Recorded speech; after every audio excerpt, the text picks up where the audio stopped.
C'est un processus presque logique.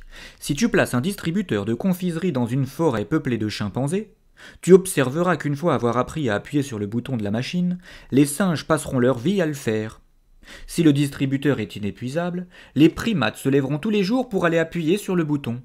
Quelle que soit leur capacité cognitive, aller appuyer sur le bouton sera devenu leur raison de vivre. Heureusement, une telle machine n'existe pas dans la forêt, et après avoir arraché des figues bien sucrées sur un arbre, offrant ces confiseries de la nature, les singes doivent attendre une année pour pouvoir en prendre d'autres sur ces mêmes branches. Entre-temps, ils cherchent d'autres fruits, d'autres arbres. Cette recherche, cette quête d'autres branches ne peut être considérée comme de la consommation stérile. Elle rend le singe actif et dynamise le développement de son intelligence. Elle rend les singes attentifs à leur environnement. Ils partent en quête après l'avoir observé et étudié. Leur raison de vivre sera la recherche de nourriture et non la consommation à proprement parler. Je ne peux m'empêcher de penser que la nature fait bien les choses et qu'il est bon pour les singes que les arbres produisent des fruits une fois par an.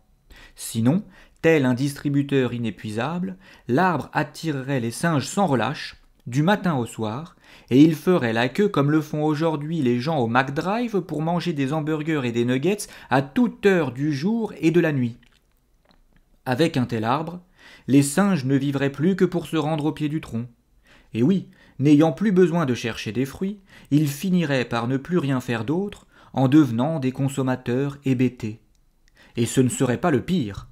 Le pire serait que des singes malins inventent un système basé sur l'échange, puis inventent un moyen d'échange pour se procurer ces fruits, des pièces par exemple, et finissent par réussir à convertir tous les singes à ce nouveau système où il convient de donner une pièce pour avoir le droit de consommer un fruit.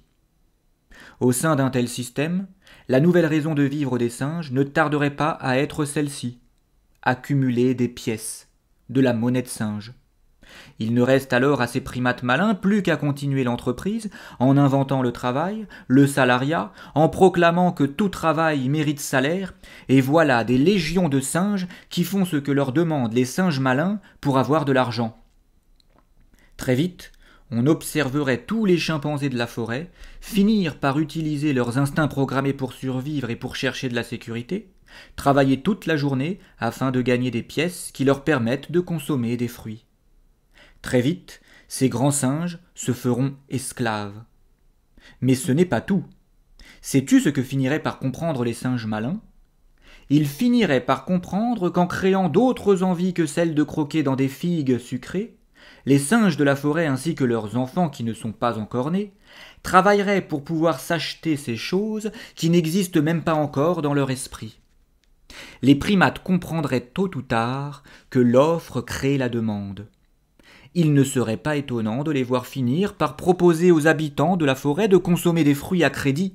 Mieux, de leur proposer des prêts pour pouvoir consommer une très grande quantité de figues ou tout ce qu'ils voudront d'autre, avec les intérêts qui vont avec. Et voilà la forêt entière endettée. Des singes travaillant désormais pour d'autres singes, et ce, pour consommer, mais aussi pour rembourser leur crédit. Comme ils sont malins ces singes. Pour un singe malin, ce n'est pas très difficile de manipuler les autres singes.